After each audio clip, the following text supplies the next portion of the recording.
저는 1933년 전라남도 광주에서 구남매 중 셋째 딸로 태어났습니다. 넉넉한 가정 환경에서 엄격하고 근엄하신 아버지와 자상하고 부드러운 어머님의 보살핌을 받으면서 유복하게 생활할 수 있었습니다. 어머니를 따라 어릴 적부터 장로교회에 다녔던 저는 결혼 후 서울 종로에 살면서 창신 장로교회에 나가게 되었습니다.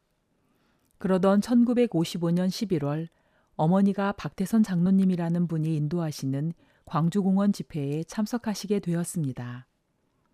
원래 어머니는 심한 가슴앓이로 고생하시면서 속에 뭉친 것이 치받고 올라오면 숨도 쉬지 못할 정도로 고통스러워 하셨는데 놀랍게도 박 장로님 집회에 참석한 후로 그 병이 씻은 듯이 나으셨다는 것이었습니다. 그때부터 어머니는 장로교회에 가지 않으시고 박 장로님 집회가 열리는 곳마다 열심히 찾아다니셨으며 얼마 후에는 박 장로님께서 세우신 광주 전도관에 나가셨습니다. 어머니는 저희 집에 오실 때마다 박 장로님 집회에서 은혜 받은 이야기를 자주 들려주셨습니다. 집회에 참석하여 예배드릴 때 무어라 표현할 수 없이 아주 좋은 향기를 맡게 되었는데 그것이 바로 하나님께서 주시는 하늘의 향기이며 은혜라고 하셨습니다. 또한 은혜를 받으면 자신의 죄가 소멸되기에 죄가 타는 냄새도 난다고 하시면서 장로교회에 수십 년 다녔지만 그런 은혜를 가르쳐준 사람도 없고 받아본 적도 없다고 하셨습니다.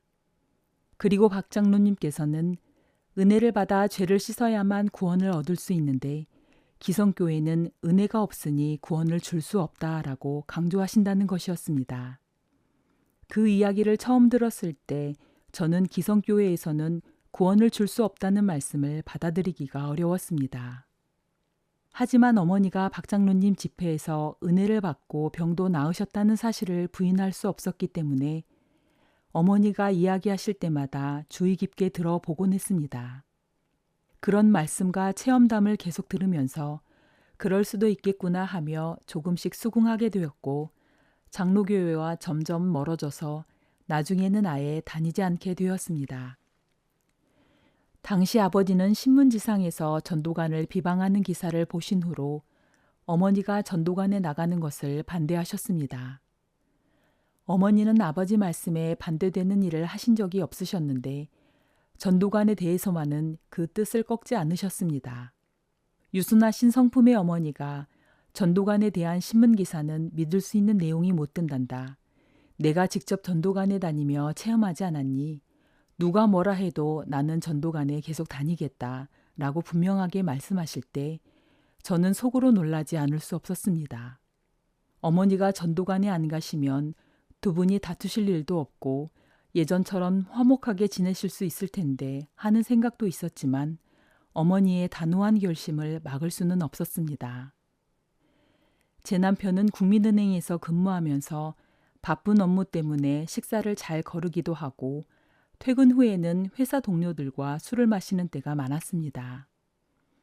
그러던 1967년경 하루는 갑자기 속이 아프다고 하여 세브란스 병원에서 진찰을 받게 되었는데 위암 말기로 3개월 이상 살 수 없다는 청천벽력 같은 결과가 나온 것이었습니다. 차마 남편에게 암이라는 것을 알리지 못하고 망연자실해 있을 때 대학생이던 남동생 경서가 저를 찾아와서는 누님, 어머니가 다니시는 전도관에 나가보시지 그래요 하면서 또 저에게 매형에게도 전도관에서 안차를 받아보라고 하면 어떨까요? 라고 권유했습니다. 남편이 사형 선고를 받은 것과 같은 막막한 상황에서 저는 무엇이든 희망이 될 만한 것을 다 해보고 싶었기에 동생이 권유하는 대로 전도관에 나가게 되었습니다. 미아리 이중앙 전도관에서 처음으로 새벽 예배를 드리는 날이었습니다. 관장님의 인도에 따라 성신 나를 오라 하네 하는 찬송을 부를 때 저도 모르는 사이 하염없이 눈물이 흐르기 시작했습니다.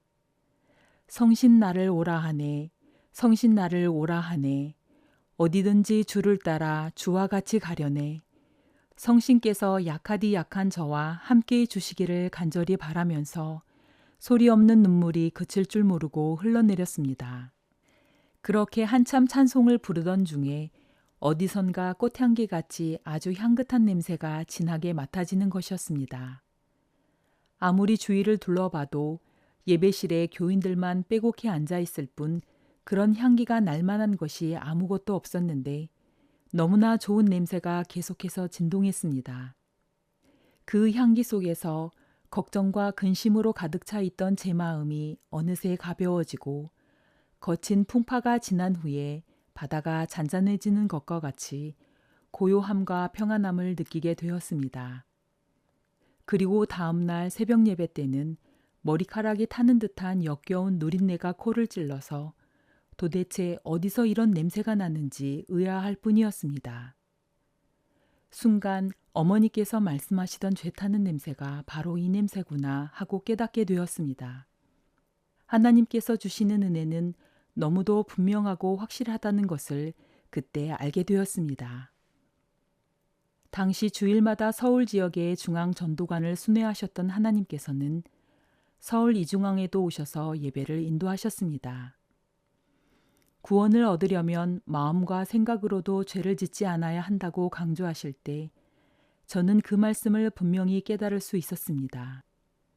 제가 은혜를 받고 보니 누구를 조금만 미워하는 마음을 먹어도 양심에 거리껴서 도저히 견딜 수가 없었던 것이었습니다. 이전에는 죄라고 생각하지도 않았던 아주 작은 것일지라도 양심에 어긋나는 생각이 잠깐 스쳐갔을 때 그 죄를 눈물로 고하고 회개하면서 성신의 은혜로 씻어주시기를 진심으로 간구하게 되었습니다. 그 후부터 저는 어머니가 심한 반대 속에서도 전도관에 계속 다니시는 이유를 마음 깊이 이해하게 되었습니다. 교회에 다니는 것은 교양을 쌓거나 사람들과 친분을 맺기 위해서가 아니라 구원을 얻기 위한 것이다. 박 장로님께서 이토록 분명하게 구원의 길을 가르쳐 주시는데 어떻게 다른 길을 갈 수가 있겠나. 진정으로 구원을 원한다면 누가 뭐라 해도 이 길을 따를 수밖에 없겠구나.